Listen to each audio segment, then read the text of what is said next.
What's up, Taiwan? I'm Philip Brossard with news from here in Taiwan and around the world.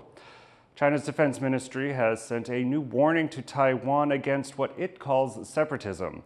The message comes during the Two Sessions, that's China's largest annual political meeting. Louise Watt reports. While Beijing's main focus at the moment is how to stop its economic slowdown, it's also talking Taiwan, both carrots and sticks. While Taiwan says only its 23 million people can decide its future, China's military says it is a force to promote unification between the two sides, and had a warning to Taiwan's ruling party. 台独分子闹得越欢，脖子上的绳索就会勒得越紧，头顶上的利剑就会愈加锋利。我们正告民进党当局，悬崖勒马，回头是岸，执迷不悟，死路一条。 Taiwan's Mainland Affairs Council said they had no comment on the spokesperson's words. The warning and even the colourful language from Beijing isn't new, but it comes as China says it wants to attract Taiwanese investment and workers. Again, not a new approach, but one it hopes will lead to a more positive view of Beijing among Taiwanese. Chris Ma, Klein Wong and Louise Watt in Taipei for TaiwanPlus. For more on what China has announced at the Two Sessions and where Beijing stands diplomatically, Alec McDonald spoke to Jia Yinzhong at the National University of Singapore. What have been some of the key items which have stood out to you at this year's Two Sessions? So I think the Two Sessions primarily focus on boosting the PRC's economy. So a lot of this has to do with consumption. Some of it also has to do with trying to boost production. But I guess the proof of the pudding is in the eating, so we'll have to see whether these moves actually work. They've been tried before the past few years with very limited results. As China continues to face deflationary pressure, what items has the Two Sessions talked about to improve consumer confidence? Some of the what looks like fiscal stimuli intends to sort of get more confidence in the economy through government spending, and hopefully that will trickle down and have consumers spend more. But I think ultimately the PRC economy probably needs more structural change than that. As we see that this current environment is changing, specifically with the uncertainty around U.S. foreign policy, is there anything more that Beijing or the PLA can do right now regarding Taiwan, regarding their view of Taiwan? So I actually think that the PRC is trying to test the limits of where U.S. policy might be. So this is not just with regard to Taiwan. Sure, there are the military exercises around Taiwan. There was the live fire exercise, but we've also seen them in the Yellow Sea. We've seen them, more robust PLA activity in the East China Sea, in the South China Sea, and also the exercises and Circumvention of Australia, so exercises off Australia and the Circumvention of Australia. So, they're trying to see where U.S. alliances and partnerships stand and what they can possibly get around. So it's not just Taiwan. I think also what is interesting is in terms of the PRC and the PLA's position, they don't seem to be offering anything new. Do you think that the PRC might take a more aggressive diplomatic stance then in the near future, or it might take a more tactful diplomatic stance? So I think what was quite interesting for me that came out of Two Sessions, one was a statement about how if Taiwan continues to hold out, the sort of offers of autonomy will be taken away. Well, that just suggests that Beijing can rescind whatever promises it makes at any point in time, which brings further questions about its commitment. That doesn't, I think, in my mind, make Beijing's offer more attractive. Then there's this other thing about Beijing trying to push forward on its claims about UN Resolution, General Assembly Resolution 2758, saying that the Beijing's reading is that it puts Taiwan under PRC control, but that's there's no mention of Taiwan in the text. Now, what's interesting about it is as the PRC tries to push against the text of UNGA Resolution 2758, as it tries to push against UNCLOS, what it's in effect doing is weakening the sort of body of international laws and regimes that currently sort of help hold the international system in place. That may open the way for much more. That may open the way for more efforts by major powers to push their way, and that's not just the PRC. That can result, therefore, in a much more contentious environment for everybody, including Beijing. That was Jiayin Zhong, professor at the National University of Singapore. Taiwan's military says it's tightening the rules around sentencing for personnel caught spying. A new draft law says service members who pledge allegiance to China will now face between 1 and 7 years in jail. The military has seen a spike in espionage-related cases, which it has called a major threat to national security. But it has also been criticized for not giving out harsher penalties to personnel found to be involved in spying. Taiwan-U.S. ties will only get stronger under Donald Trump, says the top U.S. envoy in Taiwan, Raymond Green. Speaking to the local Liberty Times newspaper, Green says he expects Washington to double down on supporting Taiwan's self-defense and boost already robust trade ties. Green says Taiwan is the U.S.'s 7th largest trading partner, and there's room for supply chains to grow stronger and more resilient.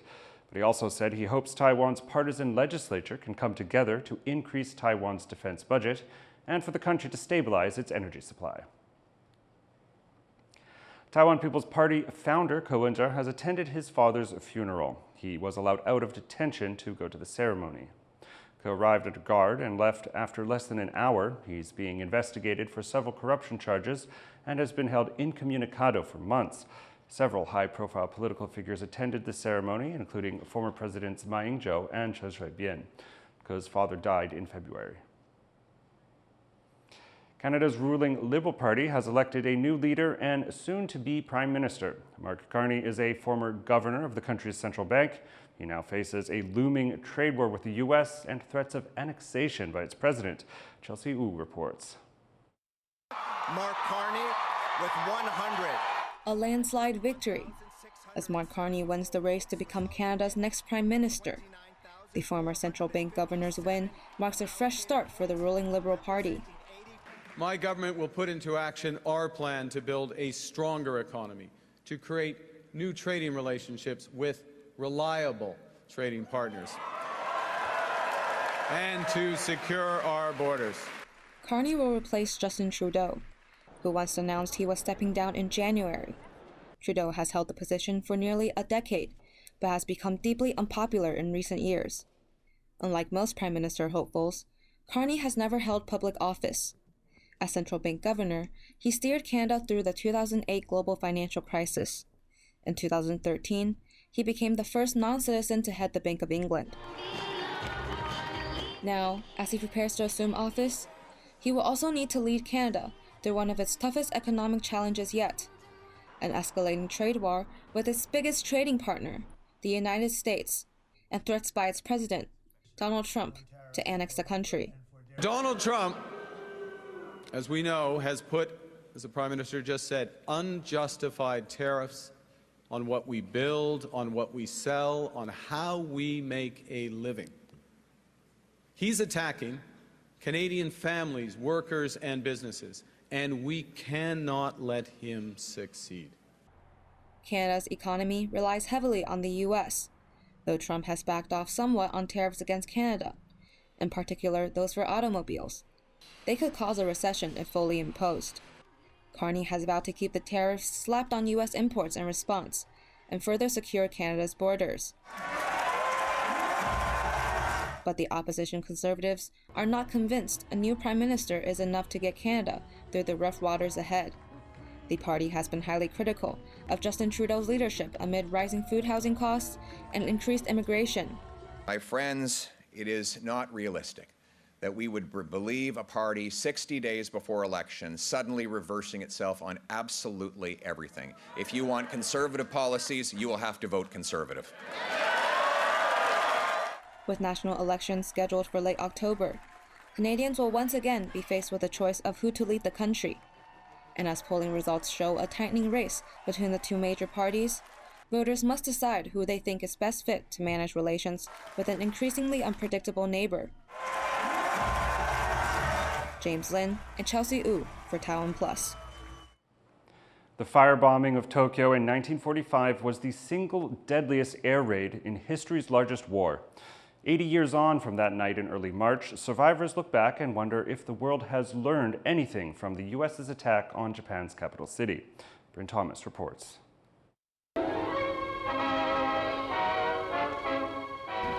In the Pacific, the ruthless air war is continued against Japan. Another Tokyo raid is briefed at the huge superfortress base of Saipan. From the Marianas, 1,500 miles northward over the Pacific, flies this great armada on what has become almost a daily mission.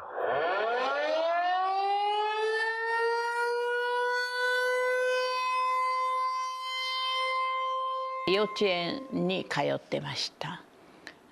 幼稚園もしょっちゅう空襲警報が鳴って、ほとんど毎日帰ってくる。The United States Army Air Forces conducted around 60 bombing raids over Tokyo during World War II. But it was the firebombings that took place 80 years ago, between March 9th and 10th, 1945, that left the deepest scars on the city. その時に私たちは遠くにいましたからそんな詳しい経過はわからないんですけれどもズボッってね爆弾が落ちるのがわかるわけですよ。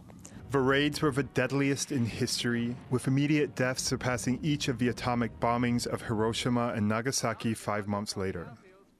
Nishio Shizuko was celebrating her 6th birthday at the time. 80 years later, she considers herself among the lucky ones. 話によればですけれど、クラスメートが20人いたと。で、その3月10日の空襲で、私以外は全員いなくなった。They were among the more than 100,000 killed in the firestorm that consumed a quarter of Tokyo, 42 square kilometers on a single night. Allied bombers first used high explosives to turn Japan's paper and wood cities into kindling, then dropped incendiaries to ignite them. The blaze it created sucked air from lungs and cooked people alive inside their shelters. ドアの前にはですね、数時間前までドア開けてください、中に入れてくださいっていう方たちが真っ黒に焼け焦げて、まるで人間の丸太のようになってドアの前にもうドアよりはるか上までこう山のように積まれていたんですね。Before the Tokyo firebombings, the Americans had been unsuccessfully trying to target Japan's factories and war economy. Tokyo, 20,000 feet below. The planes cruise steadily, making short of military objectives, making absolutely certain that every ton of high explosive will count. The March 1945 raids reflected the brutal logic of total war. Allied planners, led by General Curtis LeMay, saw Japan's residential areas as part of its war economy. Small workshops produced materials, and the residents worked in them, making entire neighborhoods targets. 怖くて怖くてしょうがなくて出てしまったんですよ外へ。で空を見上げたらいや向こうの方がすごい燃えてるって思ったのがそれが浅草方面だったわけですね。80 years later, the March 1945 raids on Tokyo are often remembered as yet another atrocity in a war full of them. For the few still alive who lived through it, the terror of that night is coupled with the fear that nearly a century later, the world has failed to learn from it. で、ウクライナのこともあるので、先行き分かりませんよね。全く同じことが起きないとも限らないと私は思っていますので。Devin Tsai and Bryn Thomas for TaiwanPlus. Thank you for watching What's Up Taiwan. You can visit the TaiwanPlus website or follow our social media for more of our stories. Finally, we go to Switzerland for the second largest ski marathon in the world, where 12,000 skiers participated. I'm Philip Brossard. Take care, and we'll see you next time.